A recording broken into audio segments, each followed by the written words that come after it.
कहानी की शुरुआत होती है अर्ली मॉर्निंग और आलसियों के लिए ये रोज की तरह ही नॉर्मल सा डे था और हम योकोया को उसके गंदे पड़े रूम में सोए हुए देखते हैं। तब उसके घर पे बेल रिंग होती है और वो नींद में उठते हुए देखने आता है कि कौन आया है। सुबह सुबह वो देखता है बाहर एक लड़की मेड की ड्रेस में खड़ी है जो उससे काम मांगने आई है। योकोया उसे अंदर लाता है और अपने साथ उसे भी एक कोल्ड ड्रिंक देते हुए कहता है मेरे मॉम डैड घर पे नहीं है इसलिए मेरा घर गंदा दिख रहा होगा। फिर वो सोचता है कि कहीं वो उसे अंदर लाकर गलती तो नहीं कर रहा। खैर मैं इसे कुछ सवाल पूछ के वापस भेज दूंगा। वो पूछता है तो तुम अपने पहले किए कामों के बारे में बताओ।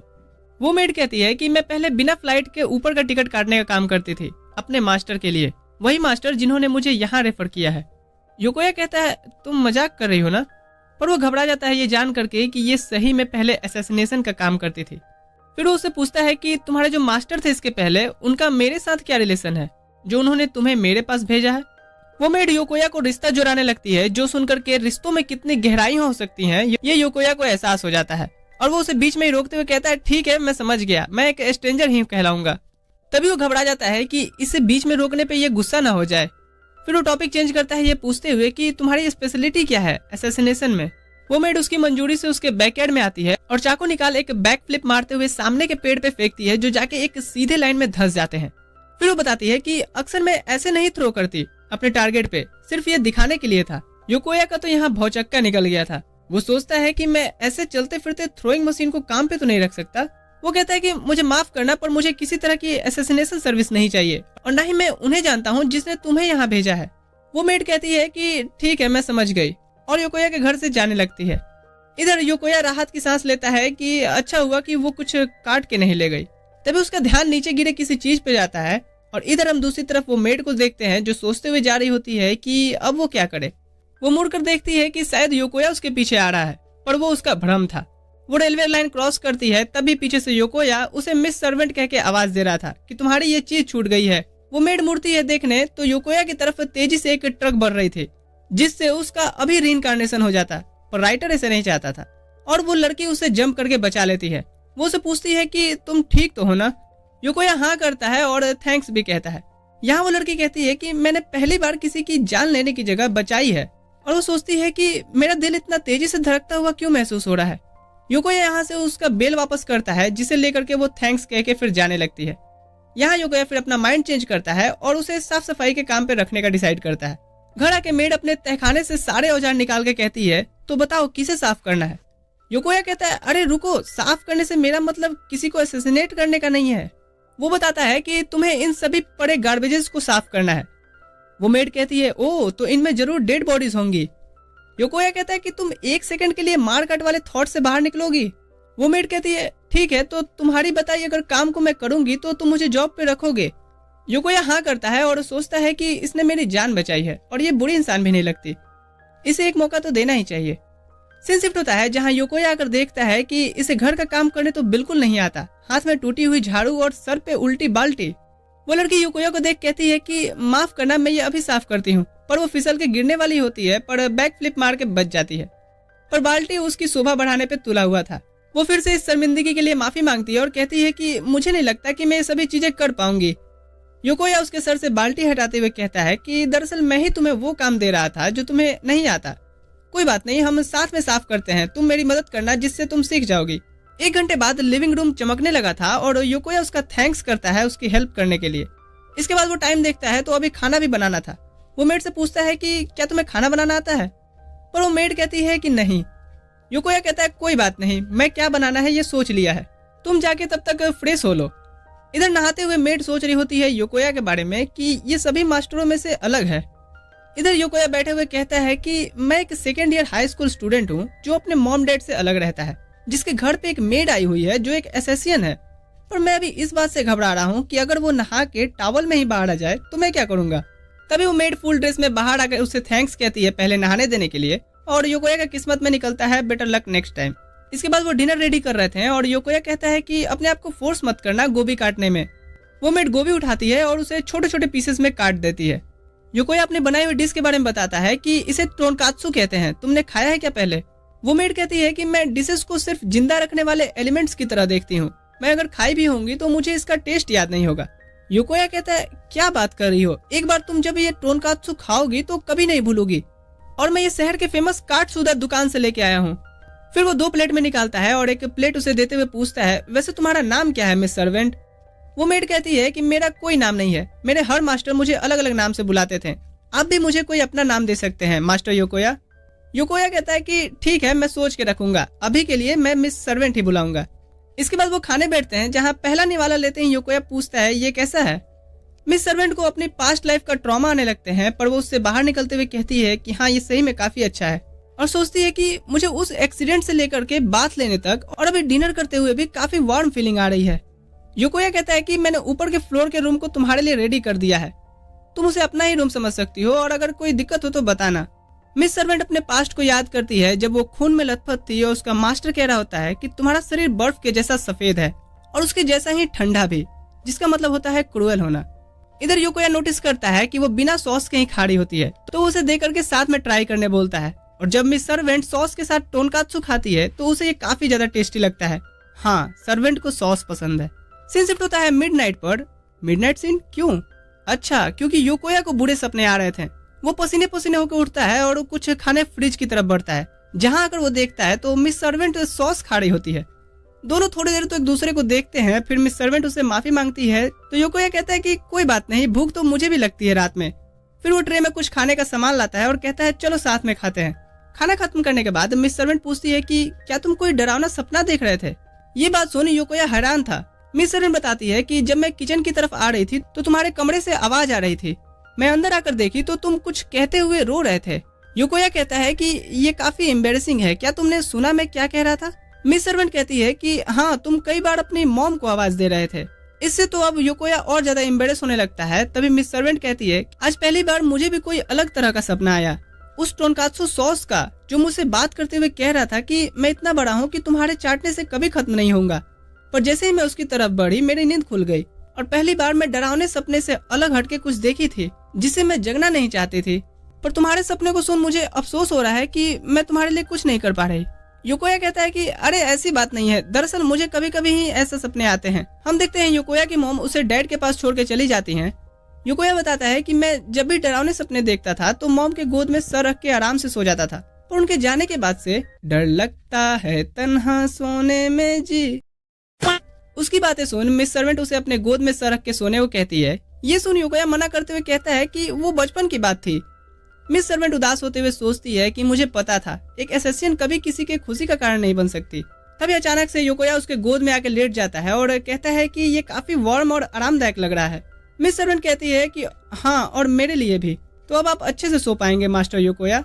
मिस सर्वेंट सोचती है कि ये एहसास बिल्कुल उस इंसिडेंट वाले दिन की तरह ही था, जहाँ मेरे शरीर में इतनी ऊर्जा आ गई जैसे मैं कई सारे दुश्मनों से लड़ रही थी, पर वो सारी ऊर्जा मैंने किसी की जान बचाने में यूज की। आखिर ऐसा क्यों? सीन शिफ्ट होता अगले दिन। मिस सर्वेंट फ्रूट निंजा खेलते हुए कचरों के साइज को छोटा कर रही थी। तभी योकोया आके उससे ऐसा करने का कारण पूछता है, तो मिस सर्वेंट कहती है ऐसे काफी कम स्पेस लगता है। योकोया काफी इम्प्रेस होता है। फिर जब वो गाड़ी वाले की तरफ बढ़ता है कचरा निकालने, तो उसे अपने घर के बाहर एक फ्लफी डॉग दिखता है, जिसके साथ कोई एक लेटर भी रख गया था। मिस सर्वेंट उसे पढ़ती है कि मैं इस कुत्ते को पोमेरियन समझ के खरीद लाया था, पर पता चला कि ये एक ऐसे ब्रीड का है जो काफी खाना खाते हैं और ज्यादा जल्दी बड़े होते हैं, इसलिए मैं इसे किसी अमीर के घर के यहाँ छोड़ रहा हूँ, प्लीज इसे अडॉप्ट कर लेना। मिस सर्वेंट पूछती है कि क्या आप इसे रखने वाले हैं? योकोया कहता है कि हाँ, इतने छोटे पपी को मैं इतनी गर्मी में नहीं छोड़ सकता, ये मर सकता है। इस पर मिस सर्वेंट कहती है कि अगर इसमें जीने की इच्छा होगी तो ये कैसे भी जी लेगा, लेकिन अगर आप इस पे दया करके इसे बचा रहे हैं तो ये इसके एनिमल इंस्टिंक्ट के लिए अच्छा नहीं होगा। इस पे योकोया कहता है कि मैं तुम्हारी बात अच्छे से तो नहीं समझ पा रहा, पर तुमने मुझे उस ट्रक से मुझ पे दया करके तो नहीं बचाया था ना। ये सुन मिस सर्वेंट सोच में पड़ जाती है। योकोया कहता है कि अगर हम किसी की जान को खतरे में देखते हैं तो हमारी इंसानी फितरत कुछ भी सोचने से पहले एक्शन में आ जाती है, और शायद इसे ही इंसानियत कहते हैं। और वैसे भी त्याग दिए जाने के दर्द को मैं समझ सकता हूँ। सीन शिफ्ट होता है। योकोया उस पपी के साथ खेल रहा होता है और मिस सर्वेंट से पूछता है कि क्या तुम भी इसे हाथ में लेना चाहोगी, पर मिस सर्वेंट इसे दूर भागने लगती है और योकोया समझ जाता है कि वो डरी हुई है। योकोया कहता है कि देखो तो ये कितना क्यूट है। मिस सर्वेंट कहती है कि अगर मास्टर का ऑर्डर है तो मैं इसे छू जरूर सकती हूँ। योकोया कहता है ठीक है, खुद को फोर्स मत करो। अच्छा ये तो बताओ कि तुम्हें डर क्यों लगता है कुत्तों से? मिस सर्वेंट बताती है कि कैसे उसे एसएसएन की ट्रेनिंग के लिए जंगली कुत्तों के बीच पहाड़ियों पर छोड़ दिया जाता था। योकोया ये सुन कहता है कि मैं समझ सकता हूँ, पर इसमें मैं तुम्हारी कोई मदद नहीं कर सकता, तुम्हें खुद ही इस डर को दूर करना होगा। ये सुन मिस सर्वेंट सोचती है कि मैं अपने मास्टर को ऐसे असहाय महसूस नहीं करा सकती। वो उस पपी को हाथ में लेने का डिसाइड करती है, पर उसका हाथ कांप रहा होता है। युकोया कहता है कि अगर तुम्हें डर लग रहा है तो रहने दो। मिस सर्वेंट कहती है कि ऐसा कोई डर नहीं जिसे मैं दूर ना कर सकूं। युकोया पूछता है, वैसे तुम्हें इसमें कौन सी इसकी चीज डरावनी लग रही है? मिस सर्वेंट उसके नाखूनों, दांत और डरावनी नजर को पॉइंट करती है। युकोया हंसते हुए कहता है, क्या ये तुम्हें इस तरह दिखाई दे रहा है? मुझे तो ये एक मोची केक की तरह दिखता है। तभी वो पपी मिस सर्वेंट की उंगली को अपने मुंह में ले लेता है, जिससे मिस सर्वेंट काफी डरते हुए उठती है। और आज तो मेड ने इसको तंदूर में फेंक के हॉट डॉग बना ही देना था, पर युकोया उससे झट से वापस ले लेता है और वो पपी युकोया की उंगली को भी मुंह में ले लेता है। युकोया यहाँ देखता है तो इसके दांत आ रहे होते हैं, तो इसे लेके ये एनिमल हॉस्पिटल में आते हैं, जहाँ युकोया पपी को इंजेक्शन लगवाने लगता है और मिस सर्वेंट पपी के लिए चीजें खरीद रही होती है। युकोया उसे वापस लेकर आता है और कहता है कि देखो तो तुम्हारे लिए हम चीजें ले रहे हैं। घर वापस आते हुए युकोया मिस सर्वेंट का थैंक्स कहता है साथ आने के लिए। मिस सर्वेंट वहीं पे रुक जाती है और कहती है, मास्टर युकोया, आप मेरे सभी मास्टर से अलग हो। मैं वैसे माहौल में काम करती थी जहाँ काम खत्म करने का दूसरा मौका तक नहीं दिया जाता था। वहीं आपके साथ मैं कोई भी काम एक बार में सही से नहीं कर पाती हूँ, फिर भी आप मुझ पे भरोसा कर रहे हैं। ऐसा नहीं था कि मैं जिस काम में थी वहाँ मुश्किलें नहीं थी, वो एक डांसिंग चेयर गेम जैसा था, पर जहाँ भी जाती काम सिर्फ एक ही करना पड़ता था। पर वो सब चीजें ऐसा लगता है किसी काम की नहीं थी। काश मैं आपसे इस पपी की तरह मिलती, जिसे इतना तो पता है कि दुनिया में अच्छे लोग भी हैं, जिससे मैं शायद वो बन पाती जो आपको चाहिए। तो मुझे नहीं लगता कि मैं आपके कोई काम की भी हूँ। उसकी बातें सुन युकोया कहता है कि लगता है तुम उन पुरानी चीजों को छोड़ एक नॉर्मल लाइफ जीना चाहती हो। ये सुन मिस सर्वेंट कहती है, क्या नॉर्मल? ऐसा जो मैंने कभी सोचा भी नहीं था। युकोया उसे सनसेट देखने को कहता है और मिस सर्वेंट सोचती है, तो क्या ऐसे में इस दुनिया को और बेहतर तरीके से जान सकती हूँ? युकोया यहाँ बताता है कि तुम्हें पता है तुमसे जब पहली बार मैं मिला था तो काफी डर गया था। मिस सर्वेंट कहती है, क्या? युकोया कहता है, हाँ, क्योंकि मुझे असैसिन के साथ रहने की प्रैक्टिस नहीं है ना, पर अब मेरे असैसिन को लेके थॉट्स बदल गए हैं। तुम एक अच्छी लड़की हो। ये बात सुन उसे उसका पास्ट याद आने लगता है, जहाँ कोई उसे गुड गर्ल कह रहा होता है। इसके बाद मिस सर्वेंट पूछती है, तो मुझे एक नॉर्मल गर्ल बनने के लिए क्या करना होगा?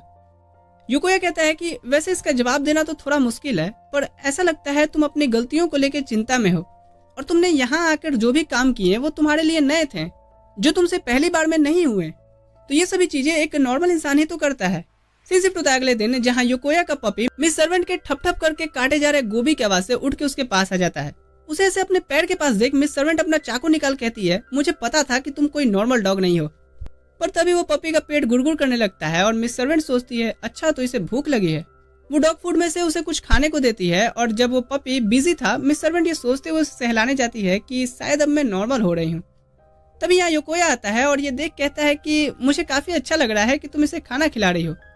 वो पपी को सहलाने लगता है और कहता है कि तुम तो सही में काफी हद तक मोची केक जैसे हो, इसलिए तुम्हारा नाम आज से आगे मोचिटारो है। फिर वो मिस सर्वेंट को गोभी काटने और आगे मोचिटारो को खाना खिलाने के लिए थैंक्स करता है, और एक मूव करते हुए कहता है कि तुम एक अच्छी मेड बनने के रास्ते पे हो, जिसे मिस सर्वेंट को काफी अच्छा लगता है। इधर वो पपी भी उसके साथ खेलना चाहता था, पर युकोया उसे कहता है कि बाद में, अभी मुझे डिनर बनाने जाना है। मिस सर्वेंट कहती है कि मैं इसका तब तक ख्याल रखती हूँ, क्योंकि मुझे नॉर्मल बनना है, आपके कहे अनुसार चल के। युकोया कहता है, ठीक है, फिर मुझे भी तुम पे विश्वास है। फिर मिस सर्वेंट उस पपी को सहलाने लगती है और फिर गोद में ले लेती है। वो उसके साथ खेलते हुए सोचती है युकोया की कई बातों का, कि मैं पहले तुमसे डर गया था, पर तुम्हारे साथ रह के मुझे पता चला कि मेरी सोच गलत थी। प्रेजेंट में मिस सर्वेंट कहती है कि अब मुझे पता चला कि ये कितना एम्बेरसिंग बात है कि मैं पहले से डरती थी। सीन शिफ्ट होता है जहाँ डिनर मिस सर्वेंट को काफी पसंद आती है, पर जब युकोया उसके लिए और बनाने को पूछता है तो वो मना कर देती है। युकोया कहता है कि अगर तुम्हें कोई चीज पसंद आए तो उसके लिए रिक्वेस्ट करना भी एक नॉर्मल थिंग्स है। ये सुन मिस सर्वेंट कहती है, ठीक है, फिर तो मैं इसके साथ साथ खुद के लिए एक नाम भी रिक्वेस्ट करती हूँ। युकोया पूछता है, तो तुम्हारा बर्थडे कब आता है? मिस सर्वेंट कहती है कि डेट तो याद नहीं, पर विंटर के टाइम पे। युकोया उसका नाम यूकी रखता है, जिसका मतलब होता है स्नो। ये सुन मिस सर्वेंट को अपने पुराने मास्टर की बात याद आती है कि तुम एक कोल्ड ब्लडेड किलर हो, इसलिए तुम्हारा नाम होगा ज्यू, जिसका मतलब स्नो होता है। इधर युकोया कह रहा होता है कि स्नो मुझे काफी पसंद है, क्योंकि वो काफी खूबसूरत दिखती हैं, और स्नोफॉल भी। ये सुन मिस सर्वेंट को भी अपनी पास्ट मेमोरी ट्रिगर करने लगती है। आगे युकोया बताता है कि मैंने कहीं सुना था कि स्नो दरअसल गर्म होती हैं। ये सुन मिस सर्वेंट काफी हैरान होती है। युकोया कहता है, हाँ, क्योंकि जब ग्राउंड पे स्नो बीत जाती है तो वो अंदर की सतह को गर्म रखती है, जिससे उसके नीचे के जीव और पौधे प्रोटेक्ट भी रहते हैं। ये सुन मिस सर्वेंट के दिमाग में चल रहे अब तक के सारे सवाल सामने आ जाते हैं कि एक कोल्ड ब्लडेड किलर होने के बाद भी उस दिन मेरी बॉडी पूरी एनर्जी के साथ किसी की लाइफ क्यों बचाई, क्यों ये जिंदगी मुझे ज्यादा वार्म फीलिंग कराती है और क्यों ये पर्सन की बातें मेरे दिल को छू रही हैं। अगर मैं इसके साथ और रहूं तो शायद मुझे इन सब के जवाब मिल जाएंगे। फिर वो योकोया को थैंक्स कहती है उसे नाम देने के लिए और योकोया उसकी स्माइल देख सोचता है कि हाँ, अब ये नॉर्मल लड़कियों जैसे स्माइल कर रही है। सीन शिफ्ट होता है कुछ दिनों बाद। यूकी मोची के साथ खेल रही होती है, तभी योकोया उसे आवाज देके एक रिक्वेस्ट करता है कि क्या तुम मेरे कान छेद दोगी। यूकी हाँ करती है, पर जैसे ही वो उसके कान के पास जाती है वो अपने हाथ पीछे हटाते हुए कहती है कि मैं ऐसा नहीं कर सकती। योकोया कहता है क्या, पर क्यों, लोगों को छेदना तो तुम्हारा काम था ना, और यहाँ पर तो सिर्फ एक कान की बात है। तभी बेल रिंग होती है, यूकी डोर ओपन करती है तो एक लड़की कह रही होती है, बड़े भाई अपने डॉगी को दिखाओ मुझे जल्दी। यूकी पूछती है कि क्या तुम मास्टर योकोया की छोटी बहन हो। वो लड़की रीको कहती है कि हाँ, पर तुम कौन हो। रीको अंदर आकर देखती है तो घर पूरा चमक रहा था। वो आके योकोया के गाल खींचने लगती है कि तुमने मुझे बताया क्यों नहीं इस बारे में कि तुमने एक खूबसूरत मेड रखा है। योकोया कहता है कि इससे मॉम परेशान हो जाती हैं। रीको पूछती है और डैड। योकोया कहता है उन्होंने मंजूरी दे दी है। रीको को फिर से पागलपन का दौरा पड़ता है कि पर तुमने मुझे ये क्यों नहीं बताया। यहाँ यूकी पूछती है पर तुम दोनों अलग क्यों रहते हो। आंसर देने के बजाय रीको मुंह छुपाते हुए कहती है कि ये कितने खूबसूरत और क्यूट है। योकोया यूकी को बताता है कि इसे खूबसूरत लोग बहुत पसंद हैं। तो अब समझी मैं तुम्हें क्यों नहीं बताया। रीको कहती है ये कोई बहाना नहीं हुआ। फिर वो यूकी से खुद को इंट्रोड्यूस करती है और यूकी भी अपने आप को। यहाँ फिर वो बताती है कि ये नाम मुझे योकोया मास्टर ने दिया है। ये सुन रीको थोड़ी हैरान होती है। यूकी आगे बताती है कि मैं पहले एक असैसिनेशन का जॉब करती थी। रीको घबरा के पूछती है क्या ये सच कह रही है। योकोया कहता है हाँ, अब भी तुम्हें इससे परिचय करना है। पर रीको तो और ज्यादा एक्साइटेड हो जाती है और उसका ऑटोग्राफ मांगने लगती है। यूकी उसे साइन करके देती है जो उतनी सही से नहीं थी। यूकी बताती है कि उसने असैसिनेशन के जॉब में 12 इंटरनेशनल लैंग्वेजेस सीखे हैं और उसे कभी कैलीग्राफी की जरूरत नहीं पड़ी, जिसका मतलब होता है अच्छा हैंड राइटिंग। रीको यूकी से पूछती है कि क्या तुम मेरे एक स्कूल प्रोजेक्ट में हेल्प करोगी। योकोया हैरान होकर पूछता है कि क्या सही में। यूकी कहती है क्यों, तुम्हें कोई प्रॉब्लम है। योकोया कहता है अगर यूकी को कोई प्रॉब्लम नहीं है तो मुझे भी कोई प्रॉब्लम नहीं होगी, पर तुम ऐसी स्टोरी को अपने प्रोजेक्ट के लिए नहीं लिख सकती। रीको कहती है हाँ, मैं स्टोरी को अपोजिट कर दूंगी। एक खूबसूरत मेड जो एसेसिन के जैसे दिखती है। वो उसे बैकयार्ड में लाती है उसकी एसेसिन स्किल देखने, जहाँ वो अपने सर पे एप्पल रखी थी और यूकी एक फ्लिप मारते हुए उसे अपने नाइफ से टारगेट करती है। रीको तो काफी एक्साइटेड होती है, पर योकोया घबराए हुए था कि अगले साल मुझे राखी कौन बांधता। इधर रीको पूछती है कि तुम्हारे पास कितने नाइफ्स हैं और तुम इन्हें कहाँ रखती हो। यूकी कहती है कि उसके पास 5 और हैं और वो अपने हथियारों का तहखाना दिखाने लगती है। योकोया कहता है फौरन ढको इसे, नहीं तो वीडियो मोनेटाइज नहीं होगी। ये मैं कह रहा हूँ। सीन शिफ्ट होता है जहाँ रीको पूरा पापड़ाजी की तरह उससे सवाल कर रही होती है। तभी यूकी का पेट गुड़गुड़ करता है तो वो इस पे भी सवाल बना देती है कि तुम्हारा फेवरेट डिश क्या है। यूकी कहती है मेरा जो फेवरेट है वो कोई डिश नहीं है, हाँ सर्वेंट को सॉस पसंद है। फिर यूकी रीको को अपने गोभी काटने के तरीके को दिखा रही होती है और फिर सीन शिफ्ट होता है यहाँ से रेस्टोरेंट में, क्योंकि घर में खाने के लिए सिर्फ गोभी ही था। यहाँ पे रीको की नजर समर फेस्टिवल के लगे पोस्टर पे जाती है तो वो वहाँ चलने की जिद करने लगती है। योकोया यूकी से कहता है कि वहाँ हम तुम्हारी फेवरेट टोनकात्सु सॉस भी ले लेंगे, जिसका नाम सुनते ही यूकी के मुंह में पानी आने लगता है। सीन शिफ्ट होता है फेस्टिवल में जहाँ रीको यूकी को खींच एक शूटिंग गेम में लेके आती है, ये सोच करके कि एसेसियन का कहीं तो फायदा उठाया जाए, पर यूकी निशाना लगाती है और वो मिस हो जाता है। क्या गुंडी बनेगी रे। यूकी बताती है कि उसने गन्स की ट्रेनिंग नहीं की, पर फिश कैचिंग में वो दुकानदार को दिखा देती है कि बॉस कौन है। रीको उससे भी सिखाने को कहती है और यूकी उसे सिखा रही होती है, जो देखकर दुकानदार कह रहा होता है कि हाँ अगला मेला लगने तक सीख ही जाओगी। इसके बाद वो सभी यूकी के लिए टोनकात्सु सॉस लेने आते हैं, जिसको टेस्ट करते ही यूकी खो ही जाती है। वो एक एक करके सारे खरीदे हुए कुकीज वहीं गिलहरियों जैसे खाते हुए खत्म कर देती है। दुकानदार उसे इतना पैसिनेट देख बाय 1 गेट 1 दे देता है। इसके बाद रीको यहाँ से कुछ ड्रिंक्स लेके आने का सोचती है, पर योकोया उसे मना करता है। रीको कहती है मैं तुरंत आई, बस यहीं रहना तुम लोग। साइड में बैठे हुए योकोया यूकी से उससे पहले किसी मेले में एक्सपीरियंस के बारे में पूछता है। यूकी याद करती है कि वो लास्ट टाइम मेला में किसका खेला खत्म करने आई थी। जब वो ये बात योकोया को बताती है तो वो उसे कुछ पूछना चाहता था, पर तभी फायरवर्क्स शुरू हो जाते हैं और यूकी और योकोया के साथ साथ रीको भी ड्रिंक्स लेके आ गई थी। सभी साथ में बैठकर फायरवर्क्स देखते हैं और इसके बाद फिर ये लोग घर को जा रहे होते हैं, जहाँ रीको कहती है कि तुमने तो आज बहुत से टोनकात्सु सॉस खाए हैं तभी पीछे से चोर चोर की आवाज आती है और कोई चोर चोरी करके बाइक से तेजी से उनकी तरफ से भाग रहा होता है, जो तो पक्का रिको का रीइंकार्नेशन करा के ही मानता। पर यूकी इस एनिमे को रोम कॉम ही बनाए रखना चाहती थी। रिको कहती है कि पहली बार मुझे किसी ने डैड के बाद प्रिंसेस की तरह उठाया है। पर युकोया तो यूकी की खरीदे टोनकात्सु सॉस को देख कहता है बेड़ा गड़क हो उस चोर का। यूकी अपने मास्टर की कही बातों को चल देती है पूरा करने। रिको तो अपने सामने लाइव एक्शन मूवी चलते हुए देख काफी खुश हो रही थी और वो दोनों यूकी का पीछा करने लगते हैं, पर वो उससे काफी दूर होते जा रही थी। यहाँ रिको युकोया से शॉर्टकट लेने को बोलती है और इधर यूकी उस चोर को देख लेने के बाद उस पर नाइफ फेंकती है, जो जाके उसके टायर पे लगती है, जिससे वो वहीं ढिमला जाता है। वो उसकी तरफ चाकू लेके बढ़ती है, तभी युकोया आके उसे ना मारने के लिए कहता है और यूकी उसके हेलमेट पर मार कहती है बच गया साला। तभी यहाँ यूकी का पेट गुड़गुड़ करने लगता है, तो युकोया कहता है कि चलो हम और भी टोनकात्सु सॉस लेते हैं और घर को निकलते हैं। इधर वो चोर को समझ नहीं आ रहा था कि इतनी फास्ट ये कौन सी खुफिया एजेंसी थी और खुद ही पुलिस स्टेशन जाके सरेंडर करने का सोचता है। इधर घर जाते समय रिको कहती है कि उसने अपना प्रोजेक्ट रेडी कर लिया है और वो कल उसे सबमिट कर देगी स्कूल में। यूकी उत्सुकता से पूछती है कि स्कूल ये क्या होता है। रिको बताती है कि स्कूल वो जगह है जहां हम नई नई चीजें सीखते हैं, दोस्त बनाते हैं और मस्ती करते हैं। हाँ, पर हमारे टाइम पे तो सिर्फ पेरेंट्स को लूटा जाता था और हमें कूटा जाता था। खैर तभी रिको को उसकी मॉम का मैसेज आता है जहां उन्होंने उसकी फेवरेट डिश बनाई थी। रिको कहती है कि जल्दी चलो बड़े भाई, मुझे भूख लग रही है। इधर यूकी के दिमाग में तो रिको की कही स्कूल वाली बात ही घूम रही थी। वो यहाँ युकोया से कहती है कि मैं भी स्कूल जाना चाहती हूँ। युकोया कहता है कि अगर तुम्हें अच्छा लगे तो जरूर जाओ। सीन शिफ्ट होता है, युकोया का न्यू सेमेस्टर शुरू होने वाला था और वो यहाँ मिल्क पैकेट पीते हुए सोच रहा था कि यूकी अकेले घर में ठीक होगी ना। देखो लौंडे को एक एसेसियन की चिंता हो रही है। तभी यहाँ उसका क्लासमेट आके कहता है कि तुमने ये रूमर्स सुना क्या, हमारे शहर में एक ब्यूटीफुल मेड दिखी है जो काफी कमाल के स्किल्स रखती है। ये सुन युकोया का दूध फट जाता है, मतलब पैकेट फट जाता है। युकोया कहता है अच्छा मैंने तो नहीं सुना, और सोचता है कि ऐसा इसलिए क्योंकि पूरे समर वेकेशन में रिको के साथ वो मार्केट घूम रही थी। तभी टीचर एंटर करती हैं और अनाउंस करती हैं न्यू स्टूडेंट के बारे में, जो कि यूकी होने वाली थी। और ये स्टोरी फिलहाल के लिए यहीं पे खत्म होती है। एम करते हैं नेक्स्ट पार्ट के लिए 3K लाइक का। बाकी अगर आप न्यू हो चैनल पर तो मेरी और भी मजेदार एक्सप्लेनेशन देख सकते हो। मैं मिलूंगा आपसे अगली वीडियो में। ठीक है दोस्तों, अभी के लिए मैं चलता हूँ।